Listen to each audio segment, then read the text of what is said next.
One of the questions I get asked the most is, Rev, how do I know when it's God speaking to me?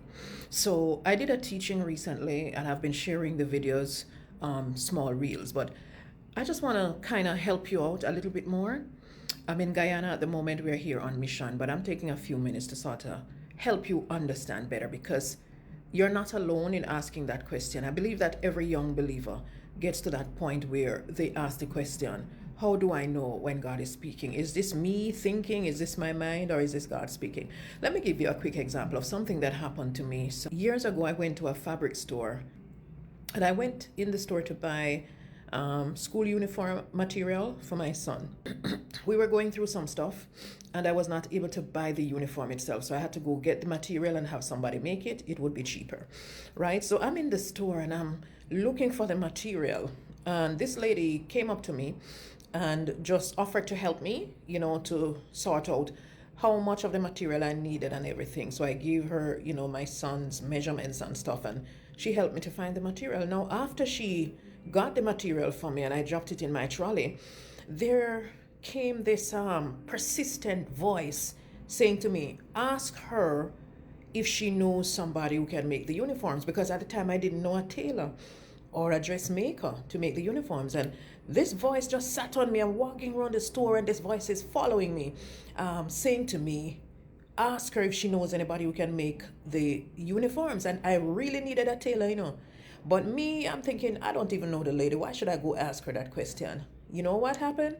When I reached the cashier and I was paying for the materials, when I look up, here is the lady again, standing right beside the cashier. And she's saying to me, do you need somebody to make the uniforms? I said, oh my God. And she said it twice, because the first time she said it, I pretended like, nah, she isn't talking to me. And then she repeated, she said, do you need somebody to make the uniforms? And I said, yes, And she gave me the contact information for her sister, she said, who was a dressmaker and who made uniforms.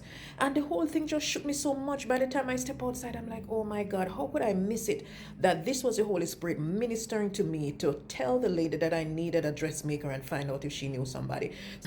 So because I kept my mouth shut, the Spirit of the Lord moved upon this lady to come to me at the cashier and asked me if I needed somebody to make the uniforms. I had a second experience like that when I was just growing up, in my spiritual walk. I was in a supermarket in Mandeville and I was behind a gentleman, and the gentleman, he was an older gentleman, turned around and he was offering to help me take out my stuff out of my trolley. But I looked at him and I said to myself, nah, he's kind of feeble. I'm not even going to bother him to do this. I'll do it. I'm fine. So I said to him, thank you, Dad, but it's okay. I'll handle this. The voice came to me now and said, offer to pay for his groceries.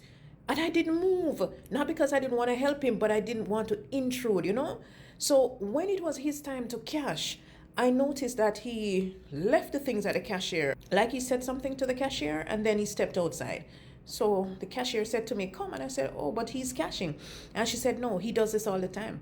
He comes, put the groceries on the counter, and then walks out because he doesn't have the money to pay. I said, Jesus, oh my God. So that was the Holy Spirit ministering to me at the time, to offer to pay for the man's groceries. And I'm standing there in my pride and thinking, nah, I don't want to interrupt. I don't want to intrude, And that was the Spirit of God moving upon me to pay for this man's groceries. So that is how the Holy Spirit works. When you have this persistent voice speaking to you about something, particularly something that is good, and it rests on you and will not leave you. You got to learn to recognize when the Spirit of the Lord is ministering to you. It's one of the surest ways to know when God is speaking to you. If there is something good in your spirit to do for someone, or the Lord is imploring you to pray for somebody and it just sits on you and won't go away, move.